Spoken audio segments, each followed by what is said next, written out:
सावन के दूसरे सोमवार पर झारखंड के देवघर में कांवड़िए और शिव भक्त जल चढ़ाने के लिए काफी संख्या में कांवड़िए बाबा धाम पहुंचे हैं। उन्होंने वैद्यनाथ मंदिर में पूजा अर्चना की। दूसरी सोमवार पर कांवड़ियों ने जत्थों से पूरा इलाका केसरियामय हो चुका है। सोमवती अमावस्या और सावन के दूसरे सोमवार पर देश भर के मंदिरों में भक्तों का सैलाब उमड़ पड़ा है। लोग जल और बेलपत्र चढ़ाकर भगवान शिव की पूजा अर्चना कर रहे हैं। बता दें कि सावन का महीना भगवान भोलेनाथ को अत्यंत प्रिय है। लोग इस महीने में विशेष रूप से भगवान शिव की आराधना करते हैं। हिंदू पंचांग के अनुसार सावन 5वां महीना होता है। पंचांग के अनुसार इस दिन एक नहीं बल्कि 4 अत्यंत शुभ योग का निर्माण होगा और इन शुभ योगों में पूजा व्रत करने वाले साधक को भगवान शिव की विशेष कृपा प्राप्त होगी। लिहाजा काफी अधिक संख्या में शिव भक्त बाबा के दरबार में पहुंच रहे हैं। पिछले कुछ दिनों पहले हुई जोरदार बारिश के बाद दिल्ली में यमुना नदी ने अपने रौद्र रूप दिखाया है, जिससे आमजन से लेकर दिल्ली के आसपास के किसानों और पशुपालकों को परेशानियों का सामना करना पड़ा। यमुना नदी में जलस्तर बढ़ने से दिल्ली के कई इलाकों में बाढ़ जैसी हालत है। वहीं दिल्ली वासियों को इस बाढ़ के कहर का सामना 45 साल के बाद करना पड़ा। पिछले 2 दिनों से यमुना का जलस्तर घटने लगा है, जिससे बाढ़ प्रभावित इलाकों और लोगों को थोड़ी राहत मिली है। पिछले 2 दिनों से दिल्ली के कई इलाकों में बाढ़ का पानी उतरने लगा है। वहीं आज दिल्ली बाढ़ नियंत्रण विभाग के अनुसार सोमवार सुबह 8 बजे यमुना का जलस्तर 206.2 मीटर दर्ज किया गया। जलस्तर धीरे धीरे कम हो रहा है। अधिकारियों के मुताबिक अगले कुछ घंटों में यमुना का जलस्तर खतरे के निशान से नीचे आने की संभावना है।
बेंगलुरु में विपक्ष की दूसरी बैठक से पहले छत्तीसगढ़ के मुख्यमंत्री भूपेश बघेल ने कहा कि विपक्ष की बैठक 2024 के लोकसभा चुनाव में बीजेपी को हराने के लिए एक अच्छा कदम होगा और ये देश के लोकतंत्र और 2024 के लोकसभा चुनाव के लिए अच्छा है।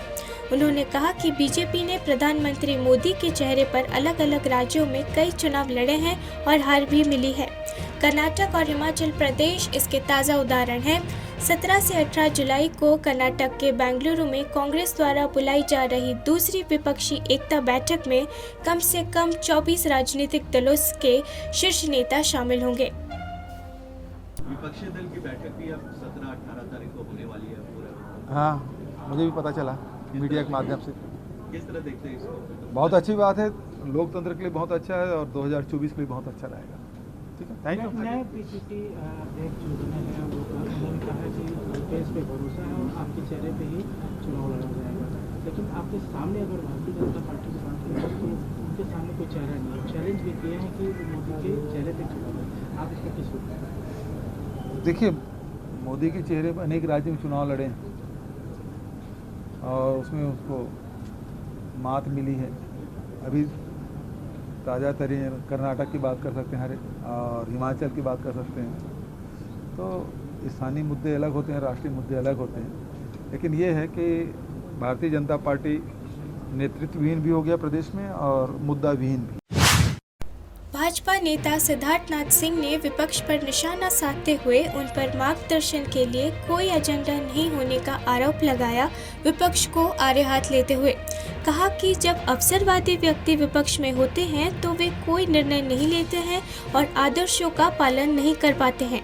उन्होंने कहा विपक्ष के पास कोई एजेंडा नहीं बचा है क्योंकि वे हताश और निराश हैं।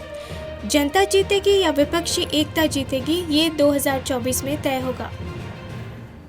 ये अभी जो विपक्षी एकता जो दिखाने की है उसमें अनेकताएं बहुत आ रही हैं, विषयों की अनेकताएं हैं, व्यक्ति की अनेकताएं हैं।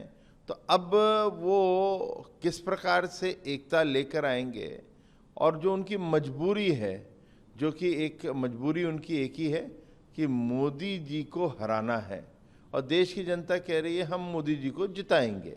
तो अब जनता जीतती है। रक्षा मंत्री राजनाथ सिंह ने उत्तर प्रदेश नगर निगम चुनाव में बीजेपी की जीत को याद करते हुए कहा कि इस जीत के पीछे पार्टी कार्यकर्ताओं की कड़ी मेहनत है। पार्टी नेताओं को संबोधित करते हुए उन्होंने सुझाव दिया कि बीजेपी को अन्य राजनीतिक दलों के साथ अच्छे संबंध बनाए रखने होंगे, क्योंकि बीजेपी अन्य राजनीतिक दलों से अलग है। ये प्रत्येक भाजपा कार्यकर्ता की कड़ी मेहनत है, जिसके कारण हमें नगर निगम चुनावों में जीत मिली है। इस नगर निगम के चुनाव में जो अथक परिश्रम किया है उसके लिए मैं अपनी तरफ से भी आप सभी का मैं हार्दिक अभिनंदन करता हूं।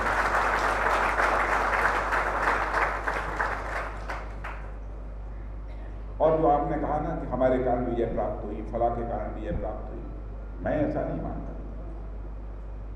मुझे भी एक ही जीवन में विजय प्राप्त हुई है। लाखों लाख करोड़ों करोड़ों कार्यकर्ताओं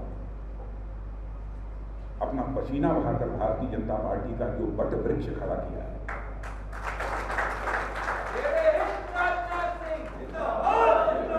इस विजय का श्रेय यदि दिया जाना चाहिए तो उन्हें दिया जाना चाहिए। हम सभी एक सामान्य कार्यकर्ता, लेकिन जिन्होंने विजय हासिल प्राप्त की है अथवा जो विजय हासिल करते करते रुक गए, मैं सभी को अपनी तरफ से हार्दिक शुभकामनाएं देता हूं और सभी का मैं अपनी तरफ से स्वागत करता हूं। और हमारी महापौर श्रीमती सुषमा जी खड़गवाल रिकॉर्ड मतों से उन्होंने विजय प्राप्त की।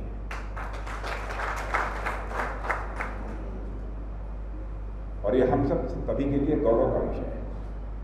और यह भी केवल सुषमा जी की विजय नहीं, आप सब लोगों ने अथक परिश्रम न किया होता तो शायद ये विजय हमको प्राप्त न होता। देश की राजधानी दिल्ली में बाढ़ की स्थिति पर पीडब्ल्यूडी मंत्री अतिशी ने कहा कि यमुना नदी का जलस्तर कम हो रहा है और इसके खतरे के निशान से नीचे होने का अनुमान है। उन्होंने आगे कहा कि दिल्ली सरकार का मुख्य उद्देश्य उन व्यक्तियों के लिए राहत और पुनर्वास केंद्र स्थापित करके सामान्य स्थिति बहाल करना है, जिन्हें अपने घरों से भागना पड़ा है। कई क्षेत्र अभी भी बाढ़ में डूबे हुए हैं और सरकार इन स्थानों से पानी पंप कर रही है। यमुना का जल स्तर तेजी से घट रहा है और हमें उम्मीद है कि आज रात तक यमुना का जल स्तर खतरे के स्तर से नीचे होगा। अब हमारी प्राथमिकता जीवन को सामान्य बनाना और उन लोगों के लिए राहत एवं पुनर्वास शिविर स्थापित करना है जिन्हें अपनी जगह खाली करनी पड़ी है, लेकिन शहर के कई हिस्सों में अभी भी जल जमाव है। हम सड़कों से पानी निकाल रहे हैं। बात यह है कि वाटर लेवल लगातार नीचे आ रहा है। हमें उम्मीद है कि आज रात तक यमुना का लेवल डेंजर लेवल से नीचे आ जाएगा। अब हमारी जिम्मेदारी है धीरे धीरे हम दिल्ली को कैसे बैक ऑन ट्रैक लेके जाएं। एक तरफ जिन लोगों को अपना घर छोड़ना पड़ा है उनके लिए रिलीफ कैंप्स, उनके लिए रिहैबिलिटेशन का काम हमने अब शुरू करवा दिया है, लेकिन दूसरी तरफ दिल्ली में एक और समस्या है कि अभी भी कई ऐसी सड़कें हैं जिन पे काफ़ी पानी है। हम अभी राजघाट के पास हैं, राजघाट के एरिया में हैं और यहाँ पर भी काफ़ी पानी भरा हुआ है। लाल किले के पास पानी भरा हुआ है, ISPT वगैरह के पास पानी भरा हुआ है। तो मैं PWD की पूरी टीम के साथ आई हूँ यहाँ पे इसको रिव्यू करने के लिए कि हम ऐसा क्या कर सकते हैं कि जल्द से जल्द हम यहाँ से पानी को हटा सकें।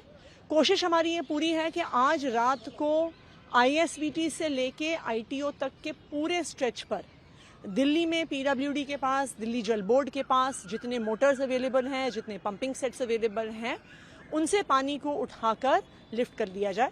समस्या बस इतनी है कि कई सारे ड्रेन्स हैं जो अभी यमुना में जा रहे हैं, उनमें वाटर लेवल अभी काफ़ी हाई है। तो स्वाभाविक बात है कि अगर ड्रेन का वाटर लेवल सड़क के वाटर लेवल से ऊंचा होगा तो फिर वहाँ पे पंप करना पॉसिबल नहीं होता। पर पूरी टीम यहाँ पे लगातार लगी हुई है। मैं खुद इस पूरे स्ट्रेच का इंस्पेक्शन कर रही हूँ, ये देखने के लिए कि दिल्ली वालों के लिए सड़कें सारी की सारी हम जल्द से जल्द कैसे खोल सकें। भारतीय सेना की लाइफलाइन मनाली लेह मार्ग 6 दिन बाद एक तरफा यातायात के लिए बहाल कर दिया गया है। देर शाम बीआरओ ने इस मार्ग पर वाहनों की आवाजाही शुरू कर दी है। हालांकि वाहन से वशिष्ठ चौक तक यातायात एक तरफा रहेगा। सड़क खुलते ही सोलंग नाला में फंसे ट्रक भी निकलने शुरू हो गए हैं। सड़क खुलने से अब लाहौल घाटी के किसानों ने राहत की सांस ली है। अब किसान अपना मटर देश की मंडियों तक भेज सकेंगे। सड़क बंद होने के कारण किसान मटर का तुड़ान भी नहीं कर पा रहे थे। बाढ़ से तहस नहस हुई सड़क को बीआरओ ने फिर से बनाने का कार्य युद्ध स्तर पर चला है। वाहन से वशिष्ठ चौक तक बाढ़ के कारण सड़क जगह जगह बह गई थी। मौसम खुलते ही 13 जुलाई से सड़क को ठीक करने का कार्य शुरू कर दिया था। आपको बता दें कि मूसलाधार बारिश के कारण आई बाढ़ से हिमाचल प्रदेश में 100 से अधिक लोगों की जान चली गई। हिमाचल सरकार के राजस्व विभाग के अनुसार राज्य में सार्वजनिक बुनियादी ढांचे को हुए नुकसान की अनुमानित लागत 3,738.28 करोड़ रुपए से अधिक आंकी गई है। अधिकारियों के मुताबिक राज्य में भूस्खलन की 53 घटनाओं के अलावा अचानक बाढ़ की 35 घटनाएं हुई हैं। पश्चिम बंगाल कांग्रेस कमेटी के अध्यक्ष अधीर रंजन चौधरी ने दिल्ली अध्यादेश विवाद पर टिप्पणी करते हुए कहा कि केंद्र सरकार कई वर्षों से एक के बाद एक कई अध्यादेश ला चुकी है और कांग्रेस पार्टी ने उन सभी पर किसी न किसी तरह से आपत्ति जताई है, क्योंकि कांग्रेस पार्टी नहीं चाहती कोई कानून अध्यादेश के जरिए पारित हो। उन्होंने कहा कि पिछले कई वर्षों से प्रधानमंत्री मोदी की सरकार एक के बाद एक कई अध्यादेश लेकर आई है। हर अध्यादेश पर कांग्रेस पार्टी ने किसी न किसी तरह से आपत्ति जताई है। हम नहीं चाहते कि कोई कानून अध्यादेश के जरिए पारित हो। कांग्रेस पार्टी की अगर उसूलों को देखा जाए, लोकसभा राज्यसभा जहाँ भी हो, मोदी सरकार सत्ता पे आने के बाद कांग्रेस पार्टी की सदन के अंदर जो तेवर, उसका अगर देखा जाए तो हर वक्त ये प्रतीत होते जाएंगे कि जहाँ जहाँ आम जनता की और देश की हित में कोई शंका पैदा होने की गुंजाइश रहते या आशंका रहते, उस वक्त कांग्रेस पार्टी खड़े होकर विरोध दर्ज कराते। सदन के अंदर की इतिहास यही गवाह देते हैं। तो अध्यादेश सिर्फ ये नहीं, बल्कि मोदी जी की सरकार पिछले कई सालों से एक के बाद एक अध्यादेश सदन के अंदर लाते रहते और हर अध्यादेश पे कांग्रेस पार्टी की तरफ से हमारे विरोध हम सदन के अंदर दर्ज कराते रहते। सबसे पहली बात यह है कि हम लोग नहीं चाहते कि अध्यादेश की जरिए कोई भी कानून पारित करने का कोशिश हो।